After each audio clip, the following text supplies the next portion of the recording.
Oke, bismillahirrahmanirrahim. Assalamualaikum warahmatullahi taala wabarakatuh. Kembali lagi di channel Rifki Akbar Hukum Keluarga, channel yang siap mengawal teman-teman untuk bergabung menjadi keluarga besar Mahkamah Agung.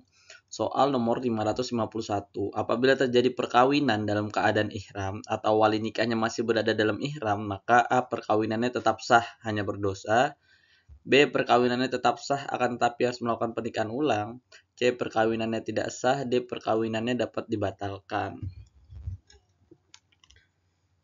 Jawabannya perkawinan tidak sah. Thread A salah, yang B juga salah. Perkawinannya tidak sah ini benar. D. Perkawinannya dapat dibatalkan.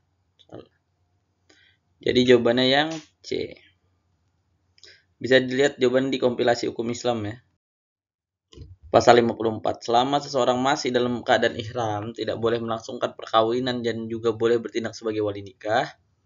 Apabila terjadi perkawinan dalam keadaan ihram atau wali nikahnya masih berada dalam ihram, perkawinannya tidak sah.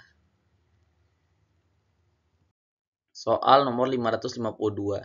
Beristri lebih satu orang pada waktu bersamaan terbatas hanya sampai A. Satu istri saja karena definisi adil tidak dapat dilaksanakan. B. 4 istri. C. 10 istri. D. Tak terhingga asalkan dapat adil terhadap seluruh istri-istri. Beristri lebih satu orang ini sering kita kenal dengan apa? Poligami ya. Poligami. Nah, jadi batasnya itu sampai 4 istri. Walaupun asasnya itu kita satu istri aja ya, monogami ya. Cuman ya kalau ada dapat memenuhi alasan-alasan dapat istri lebih dari satu, dapat menikahi istri lebih dari satu orang, maka batasnya itu 4 istri saja.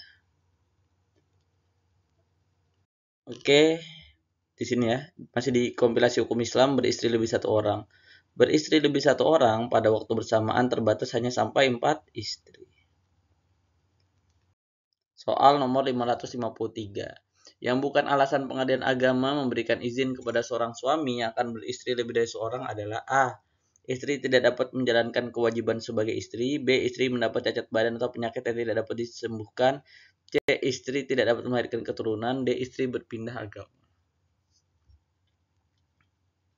Oke, yang bukan alasan pengadilan agama memberikan izin kepada seorang suami yang akan beristri lebih dari seorang adalah istri tidak dapat menjalankan kewajiban sebagai istri. Bisa. Istri mendapat cacat badan. Iya benar. Istri tidak dapat melahirkan keturunan. Iya. Istri berpindah agama. Ini salah ya. Oke. Jawabannya yang D. Pengadilan agama hanya memberikan izin kepada seorang suami yang akan beristri lebih dari seorang apabila A. Istri tidak dapat menjalankan kewajiban. Istri mendapat cacat badan. C. Istri tidak dapat melahirkan keturunan. Soal nomor 554. Yang bukan merupakan pembatalan perkawinan adalah A. Suami melakukan perkawinan sedang ia tidak berhak melakukan akad nikah karena sudah punya 4 orang istri sekalipun salah satu dari keempat istrinya dalam iddah talak roj'i. Ini kan tadi batasnya istri itu 4 aja. Dia ini mau nikah nih. Kan mau yang kelima, maka dibatalkan ya perkawinannya. Nggak bisa tuh perkawinannya karena batasnya kan 4 aja. Seorang menikahi bekas istrinya yang telah ditalaknya, oh ya boleh-boleh aja sih. Kecuali talak 3 atau dili'an. Nih, seseorang menikah bekas istrinya pernah dijatuhi 3 kali talak olehnya.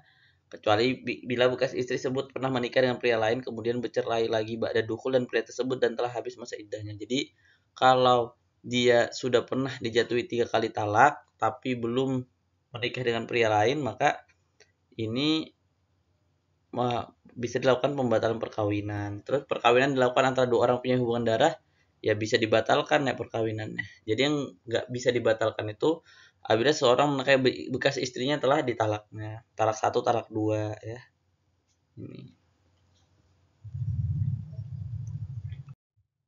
Ini perkawinan batal apabila ada di pasal 70 ya. Bisa teman-teman pause baca sendiri. Oke, soal nomor terakhir, soal nomor 555.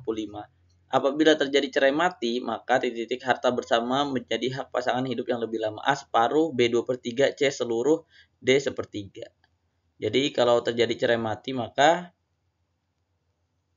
separuh ya, separuh harta bersama menjadi hak pasangan hidup yang lebih lama. Kalau dia cerai hidup, maka harta bersama itu juga dibagi 1/2 ya, setengah.